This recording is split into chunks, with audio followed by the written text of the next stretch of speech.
अब देखेंगे माध्यमिक परीक्षा 2023 का मैथमेटिक्स का 15 नंबर का क्वेश्चन। इसमें देखिए ये सारे सांख्यिकी का क्वेश्चन है। इसमें पहला क्वेश्चन क्या है, निम्नलिखित आवृत्ति विभाजन का यौगिक माध्य दिया है 50 और कुल आवृत्ति दिया है 120, तो F1 और F2 का मान निर्णय करें। ठीक है, तो यहाँ पे जो मान दिया है उसको हम लोग थोड़ा लिख लेते हैं। ठीक है, पहले क्या है, श्रेणी सीमा। ठीक है, श्रेणी सीमा है। दूसरा क्या है, आवृत्ति है, लेकिन इसके पहले यहाँ पे मध्यमान निकाल लेना पड़ेगा। मध्यमान निकालेंगे और फिर आवृत्ति, आवृत्ति।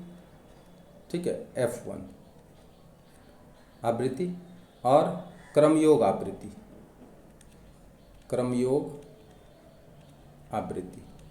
ठीक है, इस तरह से चार्ट हम बना लेते हैं। ठीक है, तो सबसे पहले देखिए जो श्रेणी सीमा है इसमें क्या क्या दिया है। श्रेणी सीमा में क्या क्या दिया है वो देख लेते हैं। मध्यमान में क्या निकलेगा वो भी देख लेते हैं, और आवृत्ति का योगफल क्या होगा वो भी देख लेते हैं, और क्रमयोग आवृत्ति का योगफल क्या होगा वो भी देख लेते हैं।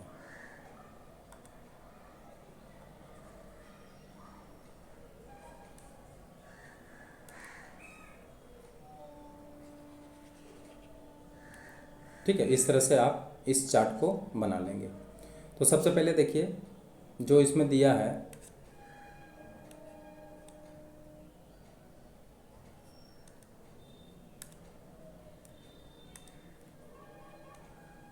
सबसे पहले देखिए इसमें जो दिया है उसको हम पहले अच्छी तरह से लिख लेते हैं।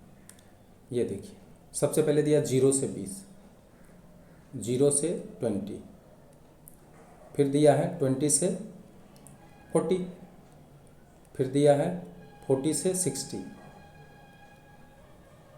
फिर दिया 60 से 80, और फिर दिया है 80 से 100। अब इसका मध्यमान कैसे निकालेंगे, देखिए दोनों को जोड़ के अगर 2 से भाग देते हैं तो 10 आता है। इसका मध्यमान निकालेंगे तो कितना आएगा, 30 आएगा। इसका मध्यमान निकालेंगे तो कितना आएगा, 50। इसका भी मध्यमान निकालेंगे तो 70, और इसका निकालेंगे तो 90। ठीक है, सबका मध्यमान निकल गया। अच्छा, आवृत्ति जो जो दिया है वो लिखते चले जाइए। देखिए पहला में दिया 70, दूसरा में दिया F1, तीसरा में दिया 32 दिया है ना, चौथा में दिया है F2, और पांचवा में दिया है 19। लिख लिए। अब क्रमयोग आवृत्ति करेंगे तो इसको दोनों को मल्टीप्लाई करेंगे तो 170, और इसको अगर मल्टीप्लाई करेंगे तो 30F1। ठीक है, इसको मल्टीप्लाई करेंगे तो आ जाएगा कितना, इसको मल्टीप्लाई करेंगे तो 32 गुना 5 और 160, एक तो और जीरो बढ़ा दें। ठीक है, उसके बाद करेंगे तो ये आ जाएगा 70F2, उसके बाद आ जाएगा 1710। ठीक, अब अगर इसको जोड़ें तो सिग्मा FI/XI। ठीक है, ये क्या है, ये FI/XI है और ये केवल FI है। तो एक बार इसको भी जोड़ेंगे सिग्मा FI, एक बार इसको भी जोड़ेंगे। तो इसको जोड़ने के बाद अगर हम सारे को जोड़ देते हैं तो कितना आएगा, 3480, अब प्लस ये 30F, इसको तो जोड़ा नहीं जाएगा, 30F1, अब प्लस 70F2। ठीक है, और इसको अगर हम सारे जोड़ देते हैं, ठीक है, तो सारे को जोड़ देते हैं तो आ जाता है कितना है, ये आ जाता है 68, अब प्लस F1 प्लस F2। ठीक, अब यहाँ पे जो जो दिया है वो थोड़ा सा देख लेते हैं। देखिए यहाँ पे क्या क्या दिया है, यहाँ पे एक दिया यौगिक माध्य दिया और आवृत्ति का कुल योग दिया। ठीक है, तो अब इसी का काम है, इसको हम ध्यान से देखेंगे। अब अकॉर्डिंग टू क्वेश्चन देखिए क्या है, अकॉर्डिंग टू क्वेश्चन हमें यहाँ पे दिया है यौगिक माध्य, यौगिक माध्य बराबर 50 यानी 50। यौगिक माध्य क्या होता है, सिग्मा FI/XI और डिवाइडेड बाय सिग्मा FI बराबर 50, या सिग्मा FI के जगह पे कितना हो जाएगा, सिग्मा एफ आई एक्स आई की जगह पे 3480 प्लस 30F1 प्लस 70F2 और डिवाइडेड बाय ये जो मान दिया हुआ है इसको भी रख देते हैं। ठीक है, ये मान कितना है 68 प्लस FI प्लस F1 और F2। ठीक है, ये F1 F2 बराबर 50 डिवाइडेड बाय 1। ठीक, अब अगर क्रॉस गुना करते हैं तो क्रॉस गुना करने के बाद हमें मिलता है 3480 plus 30F1 plus 70F2 is equal to, इसको अगर मल्टीप्लाई करेंगे तो 8 पचे 40 जीरो और फिर 6 पचे 30 और 34 यानी 3400 आ गया प्लस 50F1 प्लस 50F2 ये आ गया। अब इसको बराबर के एक साइड कर लेते हैं। ठीक है, इसको बराबर के दूसरे साइड कर लेते हैं। ठीक, तो दूसरे साइड जब करेंगे तो कितना कितना आ जाएगा वो हम लोग लिख लेते हैं। ठीक है, तो इसको अगर हम बराबर के दूसरे साइड करेंगे तो यहाँ से इसको इधर कर लेते हैं तो 3480, ठीक है, माइनस 3400, ठीक है, इधर कर लिए हैं। अब बराबर इसको जब इधर करेंगे तो 50F1 माइनस 30F1 और फिर प्लस 50F2 और माइनस 70F2। ठीक है, ये आ जाएगा 80 केवल और इधर आ जाएगा, घट जाएगा तो F1 में घट जाएगा 50 में 30 जाएगा तो 20F1 और माइनस यहाँ पे आ जाएगा कितना 20F2। यहाँ तक ठीक है। अब अगर हम 80 को यहाँ रखें और 20 को कॉमन ले लें तो F1 माइनस F2 आ जाएगा। ठीक है, और फिर अगर हम 80 डिवाइडेड बाई 20 करते हैं तो आता है F1 माइनस F2। इसका मतलब यहाँ पर एक समीकरण हमें मिल गया है। क्या मिल गया है? हमें मिल गया है, इसलिए F1 माइनस F2 बराबर, इसको काट लेंगे 4, इसको समीकरण 1 कर देते हैं। ठीक, और यहाँ पे देखिए एक चीज़ और दिया, अकॉर्डिंग टू क्वेश्चन एक और दिया, अकॉर्डिंग टू क्वेश्चन आवृत्ति का योग, आवृत्ति का योग, आवृत्ति का योग कितना दिया है यहाँ पे देख लेते हैं। आवृत्ति का योग कितना दिया है? आवृत्ति का योग दिया है 120, 120। ठीक, आवृत्ति का योग कितना है? सिग्मा एफ आई बराबर 120। सिग्मा एफ आई के जगह पे कितना है? 68 प्लस F1 प्लस F2 बराबर 120। ठीक है, या F1 प्लस F2 बराबर 120 माइनस 68, यहाँ पे माइनस कर देंगे। F1 प्लस F2 बराबर, यहाँ पे देखिए घटा देंगे तो कितना आएगा 2 और 12 में से 6 गया तो 11 में से 6 गया 5। ये समीकरण कर देते हैं 2। अब देखिए समीकरण 1 और 2 देखिए इसमें क्या क्या मिला। एक आया F1 F2 बराबर, F1 माइनस F2 बराबर 4, इसमें F1 F2 बराबर 52। तो अब क्या करेंगे, समीकरण 1 में और 2 को जोड़ देते हैं। 1 तथा 2 को जोड़ने पर, 2 को जोड़ने पर क्या मिलेगा? यहाँ देखिए 1 और 2 को जोड़ें तो F2 और F2 प्लस माइनस क्या होगा, कट जाएगा, तो यानी आएगा 2F1 बराबर, यहाँ से देखिए 4 है और 52 है तो कितना आ जाएगा 52 और 4 56। इसलिए F1 का मान आ गया कितना 28। ठीक है, इसको भी काट सकते हैं 28। ठीक, अब F1 का मान 28 आ गया, इसको समीकरण 3 कर देते हैं। अब F1 का मान समीकरण 2 में रखें या 1 में रखें, जिसमें मर्जी रख सकते हैं। ठीक है, तो क्या लिख दें, F1 का मान 2 में रखने पर, चूँकि F1 प्लस F2 बराबर कितना है 52। ठीक है, इसलिए या F1 की जगह पे 28 रखें अब प्लस F2 बराबर 52, इसलिए F2 बराबर 52 और माइनस 28, या F2 बराबर घटा देंगे, 12 में से 8 जाएगा 4 और ये बचेगा 4 में से 2 गया 2, ठीक है। इसलिए F1 बराबर आ गया कितना 28 और F2 का मान कितना आ गया, F2 बराबर 24 और यही इसका आंसर आ गया। क्लियर है। अब आगे बढ़ते हैं और देखते हैं कौन सा क्वेश्चन इसके बाद आता है। इसके बाद देखिए एक क्वेश्चन और भी आ गया। इसमें क्या कहा, इसमें कहा एक ओजाइव खींचना है, ठीक है, लेकिन निम्नलिखित आवृत्ति का यौगिक आवृत्ति बृहत्तम सूचक तालिका बनाकर, ठीक है, पेपर ग्राफ पर इसका ओजाइव खींचना है। तो सबसे पहले इसका बृहत्तम सूचक आवृत्ति हम बनाते हैं, ठीक है।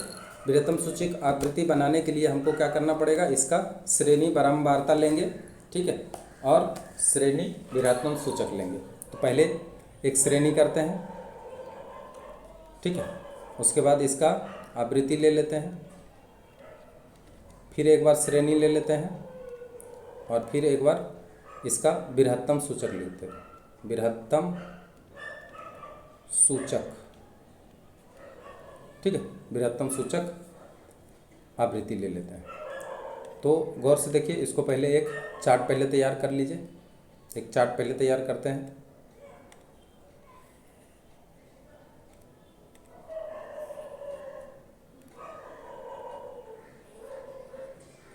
ठीक है, इसी तरह का क्या करेंगे, एक चार्ट बना लेते हैं, ठीक, चार्ट बन गया। अब यहाँ लेते हैं श्रेणी क्या क्या, देखिए यहाँ श्रेणी है 0 से, ठीक है, ले लेते हैं 0 से कितना लिया है 10, दूसरा श्रेणी क्या लिया है 10 से 20, उसके बाद क्या लिया है 20 से 30, उसके बाद क्या लिया है 30 से 40, उसके बाद क्या लिया है 40 से 50, उसके बाद क्या ले लिया है 50 से 60, और तो नहीं लिया, ठीक है, इतना ही लिया। अच्छा, आवृत्ति क्या क्या है सो भी लिख लीजिए 7 आवृत्ति, उसके बाद है 10, उसके बाद है 23, उसके बाद है 50, है ना 50, उसके बाद है 6, उसके बाद है 4, ठीक।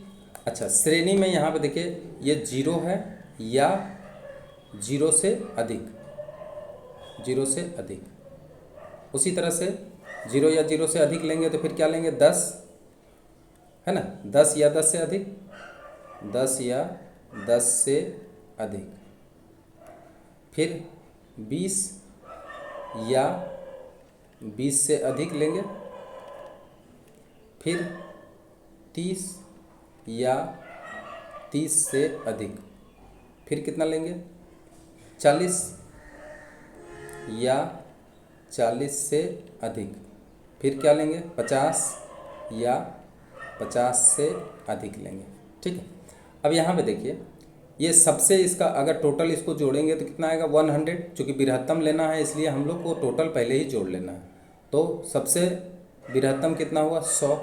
अब 100 में क्या करेंगे, घटाते चले जाएंगे। 100 में 7 को अगर घटा दें तो कितना आ जाएगा 93, फिर 93 में घटा देंगे 10, 93 में फिर 10 को घटाएंगे 10 को, तो 10 को अगर घटाएंगे तो आ जाएगा 83। अब फिर क्या करेंगे 23 को घटाएंगे, ठीक है, तो 83 में 23 अगर घटा देंगे तो आ जाएगा 60, उसके बाद आ जाएगा 10, उसके बाद आ जाएगा 4, ठीक है। अच्छा, टोटल अगर इसको भी देखेंगे तो कुल जो है n बराबर हमारा 100 ही आएगा, ठीक है, n बराबर ये बराबर n हो जाएगा। लेकिन हमें जब n बराबर 100 आया तो n/2 बराबर कितना आएगा 50, ठीक है। अब इसको हम क्या करेंगे ओजाइव खींचेंगे, ठीक। तो ओजाइव खींचने के लिए हमें एक ग्राफ की आवश्यकता पड़ेगी। अब देखिए ओजाइव हम इसको किस तरह से खींच पाते हैं, ठीक है। ओजाइव खींचने के लिए सबसे पहले एक ग्राफ लेंगे। ग्राफ में सबसे पहले देखिए क्रम यौगिक बारंबारता को हम y एक्सिस में लेंगे, ठीक है, और जो उच्च सीमा होगा उसको हम लोग x एक्सिस में लेंगे, ठीक है। अब जो हमें यहाँ पे मिला है वो देखिए बृहत्तम सूचक में ये 0 है, 100 है, 10 है, 93 है, इसको हम एक्स एक्सिस और वाई एक्सिस के हिसाब से लेते चले जाएंगे। ठीक है, तो अब देखिए पहले 0 तो फिर 100। तो यहाँ पे देखिए, यहाँ पे पहले 0 अगर हम देखें तो एक्स एक्सिस में 0 यहीं पे है ना, और अब आता है 100, तो 100 को हम यहाँ पे लेंगे। तो ये जो पॉइंट है ये हमारा आया 0 और 100, तो इसको हम लिख देते हैं 0 और 100। फिर लेते हैं 10 और 93, तो 93 कहाँ पर है, देखिए 10 यहाँ पर है एक्स एक्सिस में, 10 ले लिए।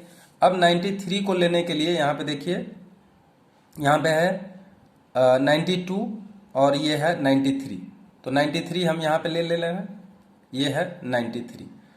तो ये जो पॉइंट मिला है ये हमारा आया है 10 और 93 का। फिर उसी तरह से 20 और 83, यहाँ पे देखिए 20 और 83, तो 20 और 83 लेने के लिए 20 यहाँ पे आएंगे और 83 यहाँ पे हो जाएगा 82 और यहाँ पे हो जाएगा 83। ठीक है, 83 ले लिए हैं, तो ये हो गया 20 83। उसी तरह से नेक्स्ट है 30 और 60, तो देखिए यहाँ पे 30 है और 60 को ले लेंगे। ठीक है, यहाँ पे 70 है, यहाँ पे 60 है। ठीक है, तो 30 60 ये पॉइंट आया, तो यहाँ पे लिख देंगे 30 60। फिर उसी तरह से 40 और 10, 40 के साथ 10 आया, तो 40 के साथ 10 आया, तो 40 ये है, 10 हमारा ये है, यहाँ पे ये जो है आया 40 और 10। ठीक है, उसके बाद आ गया 50 और 4, 50 में 4 आता है, तो 4 देखिए यहाँ पे आ जाएगा 4। ठीक है, 50 आया और 4 आया। अब आपको करना क्या है, यहाँ पे देखिए एक ओजाइब खींचे पहले, ओजाइब खींचने के बाद फिर हमें n/2 लेना है। ठीक है, तो पहले ओजाइब हम खींच लेते हैं, तो देखिए ये जो पॉइंट है उसको मिलाएंगे। तो सबसे पहले इस पॉइंट को इस पॉइंट से मिलाएं, फिर यहाँ से इस पॉइंट को मिलाते हैं, फिर इस पॉइंट को मिलाते हैं, उसके बाद हमें इस पॉइंट को मिलाना पड़ेगा, उसके बाद फिर यहाँ पे हम इस पॉइंट को मिलाते हैं। अब देखिए यहाँ पे जो मान आया है n = 100, टोटल नंबर है 100। अब n/2 50 आया, तो 50 को हम लोग क्या करेंगे, y एक्सिस में ले करके उसको हम सीधा क्या करेंगे, मिलाएंगे। तो देखिए 50 को अगर हम सीधा मिलाते हैं तो जहां पे आता है, जिस बिंदु को काटता है उस बिंदु से हम क्या करेंगे, एक लंब खींच देंगे एक्स एक्सिस में, और जो लंब खींचेंगे वही क्या होगा, वही मध्यक का मान होगा। ठीक है, तो इसलिए यहां से हम इसके ऊपर एक लंब खींचते हैं। तो लंब खींचने के बाद यहाँ पे आया 32, तो ये जो 32 आया है, ठीक है, यहाँ पे जो 32 आया देख रहे हैं फिगर में, ये जो 32 आया है यही आपका क्या है, मध्यक है। इसलिए मध्यक बराबर कितना हुआ, 32। ऊंचाई में मध्यक ही निकलता है, ये 32 आपका आंसर हुआ। देख लिए। अब देखेंगे क्वेश्चन नंबर 15 का 3। यहाँ पे क्या करा, आवृत्ति विभाजन का बहुलक ज्ञात करिए। तो बहुलक ज्ञात करने के लिए हमें इसमें बहुलक श्रेणी ढूंढना पड़ता है। तो इसमें सबसे पहले देखिए बहुलक श्रेणी कौन सा हुआ वो ढूंढेंगे, लेकिन उसके पहले क्या हमें श्रेणी जो दिया हुआ है वो बिल्कुल यहाँ पे 50 से दिया, 59, उसके बाद 60 से दिया है, तो एक एक के अंतर पर इसमें दिया हुआ है। तो सबसे पहले इसमें क्या करेंगे, श्रेणी सीमा हमें लेना पड़ेगा। तो पहले तो श्रेणी दिया हुआ है, दूसरा लेंगे हम श्रेणी सीमा। ठीक है, ये सीमा इसमें निकालना पड़ेगा। ठीक है, उसके बाद इसका आवृत्ति लेंगे। ठीक, तो श्रेणी सीमा यहाँ पे निकालना पड़ेगा। तो श्रेणी सीमा हम लोग कैसे निकालते हैं, एक पहले तो श्रेणी देख लेते हैं, उसके बाद श्रेणी सीमा इसका निकालेंगे, फिर इसका जो आवृत्ति है वो लिखेंगे।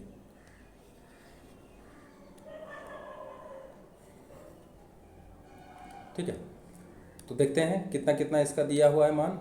सबसे पहले देखिए 50 से दिया है कितना, पहला दिया है 50 से लेकर के 59 तक।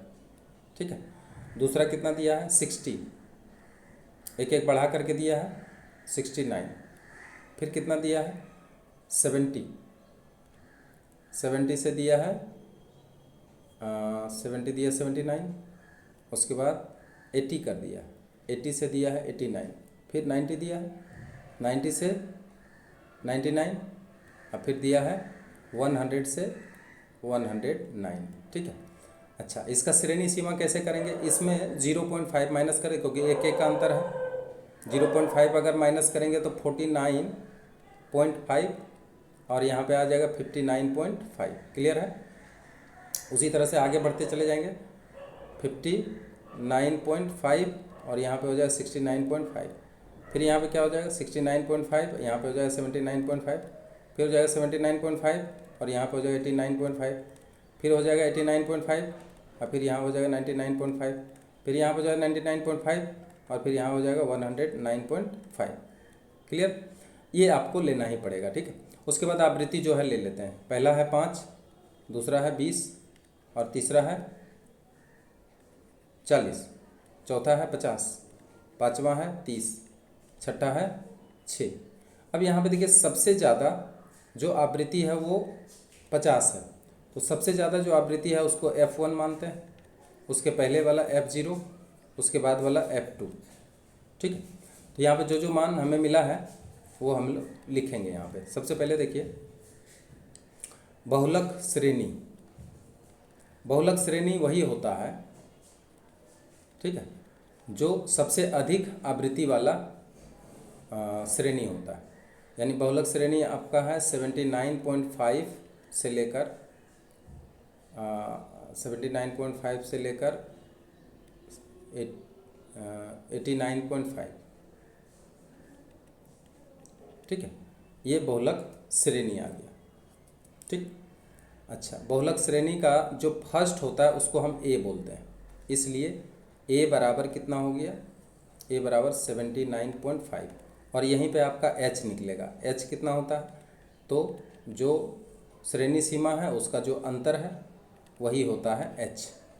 तो इसमें एच कितना आ गया? 10 आ गया। इसको माइनस करेंगे तो 10 आएगा। अच्छा, ए और एच आ गया। F0 कितना आ गया? F0 यहाँ पे देखिए 40 आ गया। F1 कितना आ गया? F1 आ गया है 50 और F2 कितना आ गया है? F2 आ गया है 30। अब बहुलक का सूत्र बैठा देंगे। ठीक है। बहुलक का सूत्र क्या होता है? बहुलक बराबर equal to A plus F1 minus F0 divided by 2F1 minus F0 minus F2 अब मल्टीप्लाइड बाय H। अब मान जब बैठाएंगे तो यहाँ पे आएगा A के जगह पे 79.5 प्लस F1 के जगह पे आएगा 50 माइनस F0 के जगह पे आ जाएगा 40 और डिवाइडेड बाय 2F1 यानी 2 into 50 minus F0 40 minus F2 देखिए यहाँ पे कितना है 30 मल्टीप्लाइड बाय 10। अब इसको और आगे बढ़ाएंगे तो 79.5 प्लस इसको माइनस करेंगे तो 10 आएगा और डिवाइडेड बाय यहाँ पे आ जाएगा 100 और माइनस 70 मल्टीप्लाई 10। और आगे बढ़ें 79.5 प्लस 10 100 आ जाएगा और नीचे आ जाएगा 30। 0 0 काट लेंगे। उसके बाद जब आगे बढ़ेंगे तो हमें मिल जाएगा 79.5 प्लस 10 डिवाइडेड बाय 3। 79.5 प्लस 3 3 जा 9 पॉइंट 3 बार बार आ जाएगा। ठीक है। इसको अगर हम जोड़ देते हैं तो 79.5 और 3.33 38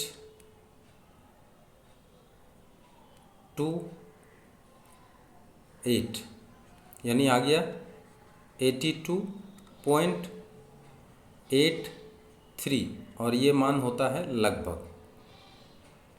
ठीक है, लगभग ये मान आ गया है। अतः बहुलक बराबर 82.83 लगभग, और यही आंसर। अगर ये वीडियो आपको अच्छा लगा हो तो आप अधिक से अधिक शेयर करें और जो नए हैं वो ज़रूर सब्सक्राइब करें। Thank you very much.